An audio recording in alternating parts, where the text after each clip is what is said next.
బొబ్బాస్ మొక్క ఫ్రెండ్స్, నేను ఈరోజు నాటేసాను మొక్కని.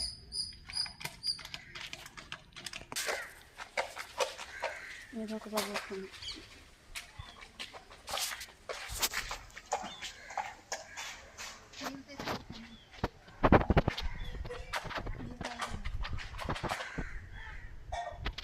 ఇలాగ అంతా వాళ్ళగా